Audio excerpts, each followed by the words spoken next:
দর্শক সালাম এবং শুভেচ্ছা। আপনাদের সাথে আমি আতিক রহমান পূর্ণিয়া।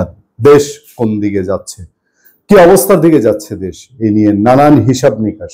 তবে একটা পরিষ্কার, সামনের সিচুয়েশন ভালো না, একদমই ভালো না।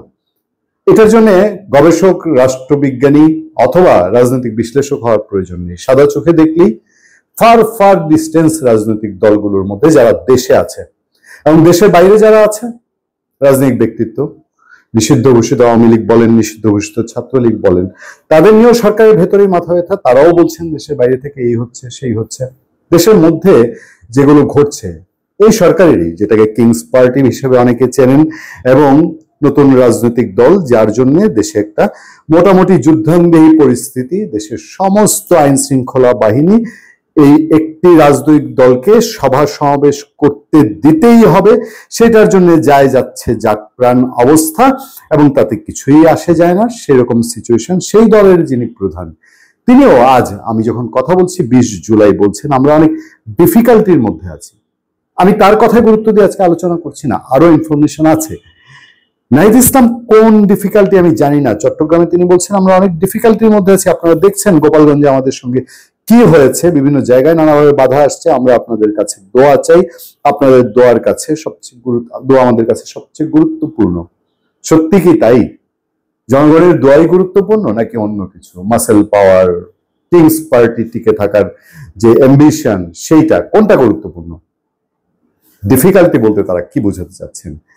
এই যে গোপালগঞ্জে কি হয়েছে, মানুষ কি জানে? মানুষ জানে সেখানে উস্কানিমূলক আচরণ করা হয়েছে। উস্কানিমূলক আচরণ না হলে প্রোগ্রাম শেষে এই ঘটনা ঘটতো না, যেতেই পারতো না। যদি গোপালগঞ্জের মানুষ অধৈর্য হতো, অসহিষ্ণু হতো, তাহলে গোপালগঞ্জে তো যেতেই পারতো না। তারা প্রোগ্রাম করতে দিয়েছিল, কিন্তু সেই প্রোগ্রামের মধ্যে কক্সবাজারে যেরকম, এখানেও তাই। এবার আসুন, এর বাইরে কি? নাহিদ ইসলামরা ডিফিকাল্টির মধ্যে আছেন, ঠিক আছে। সরকারের প্রধান উপদেষ্টা বলছেন যুদ্ধ পরিস্থিতির মধ্যে আছে, ঠিক আছে, তারা আছে এই অবস্থার মধ্যে। কিন্তু এই যে এক এক দলের এক একটা অবস্থান, পিআর পদ্ধতি নিয়ে আবার একটা নতুন একটা জটিলতা। পিআর পদ্ধতিতে ইলেকশন হতেই হবে, জামায়াতে ইসলামী এবং তার বন্ধুদের যে অবস্থান, তার সাথে বিএনপির আকাশ পাতাল পার্থক্য। এর বাইরে নির্বাচনী হাওয়া, ডেট দেখবেন এখন অনেকটাই যেন স্থিমিত হয়ে গেছে। তেমন সময়ে আমাদের সামনে কিছু খবর আছে, সেই খবরটাই দেখেন। এই যে দেশের বাইরে থেকে কি হচ্ছে, দিল্লি থেকে কি হচ্ছে, অন্যান্য দেশ থেকে কি হচ্ছে, জামাত বলছে পরাশক্তিরা চাপ দিচ্ছে আওয়ামী লীগকে, রিফাইন্ড আওয়ামী লীগকে আনার জন্য, এরকম নানান আলোচনা হচ্ছে না? সেই সময়ে একটা খবরের মধ্যে দেশের বাইরে থেকেই বলা হচ্ছে যে এই বাংলাদেশে এখন যে সিচুয়েশন, সেই সিচুয়েশনে সেই দল, আবার যাদেরকে এই গভর্নমেন্ট বলে ফেসিবাদ, বিএনপি জামাতে ইসলামী প্রতিবার বলে যে ফেসিবাদ ফিরে আসবে, ফেসিবাদ ফিরে আসার উপক্রম হবে, মুখে তারা ঐক্যের কথা বলে, বক্তৃতায় অনেক সময় ঐক্যের কথা বলে, আবার এই বক্তৃতাতেই একে অন্যকে ঝাড়তে বাদ দেয় না। কথা হচ্ছে, আনন্দবাজারের একটা রিপোর্টের তথ্য যে ফের দেশবাসীর উদ্দেশ্যে অডিও বার্তা, সেখানে বলা হচ্ছে মোহাম্মদ ইউনূসের সরকারকে একেবারে টার্গেট করে ইঙ্গিত দেওয়া হচ্ছে যে তিনি আবার দেশে ফিরবেন এবং তখন সব হিসেব বুঝে নেবেন কড়ায় গন্ডায়। বঙ্গবন্ধু শেখ মুজিবুর রহমানের জেলা গোপালগঞ্জে অশান্তির পর বৃহস্পতিবারই দেশবাসীর উদ্দেশ্যে একটা অডিও বার্তা দিয়েছিলেন, আহ্বান জানিয়ে বলেছিলেন যা আছে তা নিয়ে এমন পথে নেমে পড়ুন, এখন পথে নেমে পড়ুন, ঘরে বসে থাকার আর সময় নেই। তারপর তিনি আবার অডিও বার্তায় বলছেন যে এখন আন্তর্জাতিকভাবে নিষিদ্ধ যেসব জঙ্গি সংগঠনের অপরাধীদের গ্রেফতার করা হয়েছিল, ক্ষমতায় এসে তাদের সকলকে ছেড়ে দেওয়া হয়েছে। ডক্টর ইউনূসের আমলে এক সুনিপুণ পরিকল্পনার মাধ্যমে বাংলাদেশে মুক্ত চিন্তার স্বাধীনভাবে কথা বলা, সেগুলোকে বন্ধ করা হয়েছে বলে বলছেন সাবেক প্রধানমন্ত্রী শেখ হাসিনা। এই যে তার কথা, এবং তিনি ফিরবেন বারবারই বলছেন, গত বছর মার্চ থেকে তিনি বলছেন, এবছর মার্চ থেকে তিনি বলছেন, তার যারা অনুসারী আছেন অনেকেই সেটা প্রচার করছেন। কিন্তু এর মধ্যে দিয়ে আমরা কি বুঝতে পারি?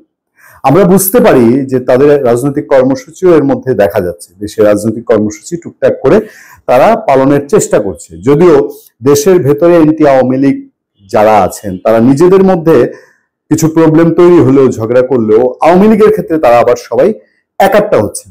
কিন্তু তাতে করে জটিলতা কি জটিলতার জায়গায় রয়ে গেছে?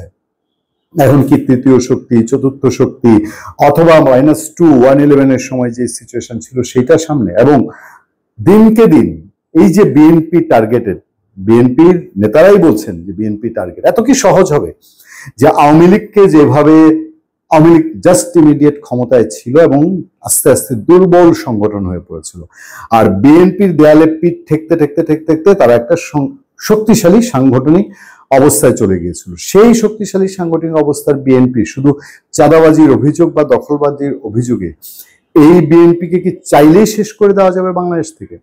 এই যে সালাউদ্দিন আহমেদের উপরে যে আক্রমণ হয়েছে, বক্তৃতায় যে আক্রমণ করা হয়েছে, সালাউদ্দিন আহমেদ কে? আপনারা অনেকেই জানেন না। আমরা যখন পুরো দস্তুর ফিল্ডের সাংবাদিকতা করি 2016, 17, 18 সাল পর্যন্ত সালাউদ্দিন আহমেদ যখন শিলং থাকেন, তখন সালাউদ্দিন আহমেদের সাথে আমরা যোগাযোগ রাখি, আমাদের খোঁজ খবর থাকে যে তিনি কি করছেন। সেই শিলংয়ে বন্দী থাকা অবস্থায়ও কিন্তু তিনি বিএনপির জন্য কথা বলেছেন।